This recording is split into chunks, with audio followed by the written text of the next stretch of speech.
Hello friends, હું બનાવી રહી છું આજે રવા શીરા. રવા શીરા માટે આપણે પહેલાં ઘી ગરમ મૂકવાનું અને પછી એમાં એક વાટકી જેમ કે મેં માપ લીધો એ રીતે આપણે અંદર નાખી દેવાનું. પછી જરૂર પડે તો થોડું ઘી બીજું એડ કરવાનું અને પછી ધીમા તાપે થોડી વાર શેકવાનું. જ્યાં સુધી થોડોક આમ શેકાઈ જાય એવું લાગે નહીં ત્યાં સુધી આપણે થોડા એને શેકવાનું ધીમા તાપે. હવે આપણું જે સોજી છે એ હવે થોડી થોડી શેકાવા માંડી છે. જોઈ શકો છો તમે કેવી થઈ ગઈ છે. ફૂલી ગઈ છે એમ સરસ અને થઈ ગઈ છે. તો ફ્રેન્ડ્સ, આજે છે રથયાત્રાના દિવસે આજે આપણે આપણા કાનુડાને કંઈક ઘોડું બનાવીને ખવડાવીએ તો સારું લાગે, આપણને બી સારું લાગે. એટલે હું ભગવાન માટે ભોગ બનાવી દેવી છું આજે સોજી શીરા. હવે જો થઈ ગયો છે, ખાસો સરસ શેકાઈ ગયો છે. હવે આપણે એમાં દૂધ એડ કરીશું. દૂધ આપણે એમાં 1 કપ આપણે સોજી લીધો છે તો આપણે 3 કપ એમાં દૂધ એડ કરીશું અને 1 કપ આપણે એટલી જ એની જેટલી ખાંડ નાખીશું, સોજી જેટલી. હવે આપણે એમાં દૂધ એડ કરીશું. દૂધ છે ને થોડું ગરમ લઈએ ને તો સારું રહેશે. એની અંદર 3 કપ દૂધ નાખવાનું છે.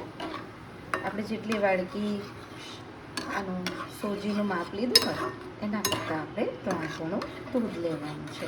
દૂધ કે તમે કદાચ પાણી પણ નાખી શકો તો પાણી હંમેશા ગરમ નાખવું એટલે દૂધ પણ થોડું ગરમ હોય તો સારું રહે. અને પછી એમાં 1 વાટકી ખાંડ નાખીશું આપણે. થોડુંક આમાં સહેજ બધું થઈ જાય ને સરખું પછી એમાં ખાંડ એડ કરીશું આપણે. હવે છે ને શીરામાં ઘી છૂટવા આવ્યું છે એટલે હવે આપણે થોડી ખાંડ એડ કરી દઈએ અંદર. એનું જે માપ હતું એ પ્રમાણે ખાંડ નાખીશું. ખાંડ નાખીને પાછું આપણે હલાવી દઈએ જેનાથી બધી ખાંડ અંદર એકરસ થઈ જાય.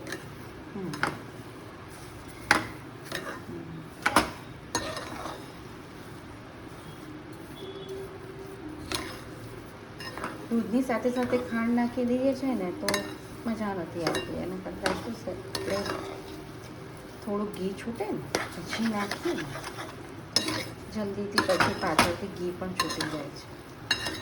અમુક વખતે ઘી નથી છૂટતું.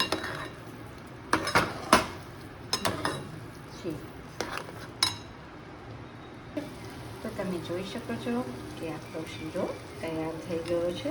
એકદમ સરસ અને સરસ ઘી પણ છૂટી ગયું છે આજુબાજુમાં. હવે આપણે ગેસ બંધ કરી દઈશું. આપણો શીરો તૈયાર થઈ ગયો છે તો આપણે એને બાઉલમાં કાઢી લીધો છે અને આપણે એના ઉપર થોડું બદામની પતરાણ